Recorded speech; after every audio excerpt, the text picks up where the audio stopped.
আসসালামু আলাইকুম ওয়া রাহমাতুল্লাহি ওয়া বারাকাতুহু। সম্মানিত আমার প্রিয় নাজিরিন, দোয়া করি এবং আশা করি আল্লাহ তাআলার রহমতে আপনারা অনেক অনেক ভালো আছেন।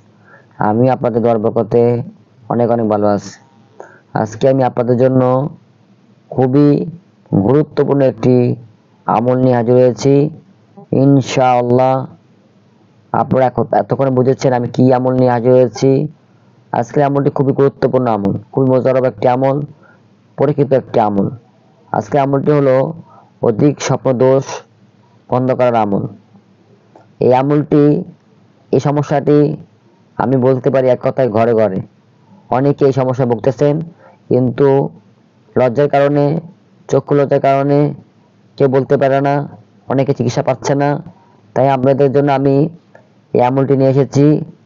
আপনারা এই আমলটি দ্বারা খুবই বরকত হাসিল করতে পারবেন, খুবই সহজেই আপনার সমস্যা দূর করতে পারবেন ইনশাআল্লাহ।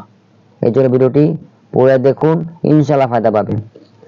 এই জন্য আপনারা কিভাবে আমলটি করবেন এখন বুঝে নিন। সর্বপ্রথম এই সমস্যাগুলো কেন হয়? অনেকে আছে যারা মোবাইলে আসক্ত, যারা বিভিন্ন নানা অসামাজিক কাজে লিপ্ত, আল্লাহ নাফরমানি করে, তাদের সমস্যা বেশি হয়।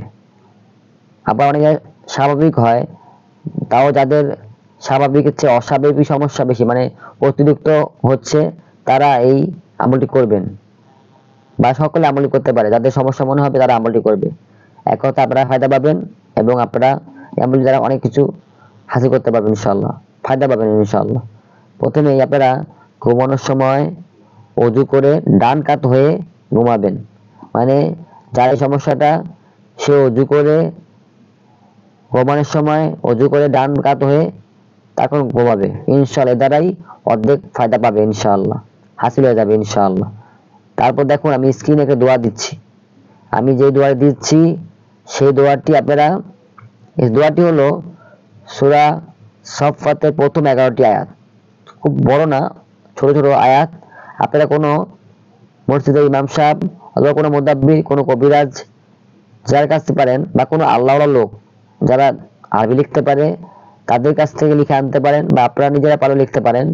আমি যে দোয়াটি দিচ্ছি স্ক্রিনে, দোয়াটি দেখেন লেখা আছে এখন। সেই দোয়াটি আপনি জাফরান সাদা করে দেবেন, সাদা করে দেবেন একটি।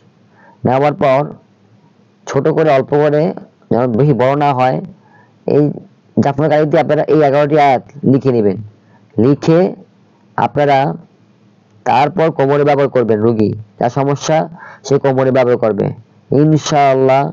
এই বরকত আমি কথা দিলাম। আমি আশা করি আল্লাহ তাআলার অশেষ রহমতে আপনারা এই ভয়ানক বা এই গোপন একটি সমস্যা, এ থেকে আপনারা বাঁচতে পারবেন ইনশাআল্লাহ। খুবই পরীক্ষিত একটি আমল আমি দিলাম আপনাদেরকে।